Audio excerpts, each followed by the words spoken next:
కాళ్ళ పగుళ్ళు ఈ సీజన్‌లో చాలా కామన్. అంటే మనకి వింటర్‌లో వస్తాయి కాళ్ళ పగుళ్ళు అనుకుంటాం కానీ, ఒళ్ళు నొప్పులొకటి, కాళ్ళ పగుళ్ళొకటి. దీనికి సీజన్ లేదని చెప్పాలి. బాగా ఎండ తీవ్రత వచ్చినప్పుడు కూడా ఈ నొప్పులు, పగుళ్ళు వస్తుంటాయి. దానికి ఏంటండి నివారణ? సో నేనేమంటానంటే నైట్ పడుకునే ముందు న్యాచురోపతులు బెస్ట్ వే ఏంటంటే హాట్ ఫుడ్ బాత్ అంటారు.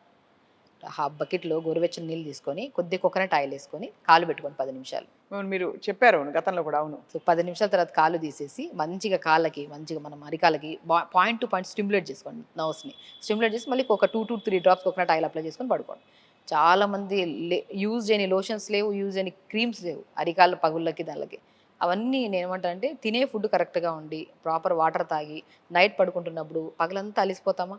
నిద్ర రాకపోవడం వల్ల కూడా బాడీలో ఎంత వాటర్ తాగినా కూడా అబ్జార్ప్షన్ కెపాసిటీ పోవడం వల్ల బాడీ ఓవర్ హీట్ అయిపోతుంది. అవును. దానికి ఏం చేస్తామంటే proper throughout the day water తాగుతూ కొన్ని కొన్ని చిన్న చిన్న ఫిజికల్ యాక్టివిటీస్ చేసుకుంటూ నైట్ పడుకుంటున్నప్పుడు హాఫ్ బకెట్ వేడి నీళ్ళలో కాలు పెట్టుకొని కోకోనట్ ఆయిల్ వేసి అరికాళ్ళ కాయలు చేసుకొని పడుకోండి. పగుళ్ళు పోతే నిద్ర కూడా బాగుపడుతుంది మనకి.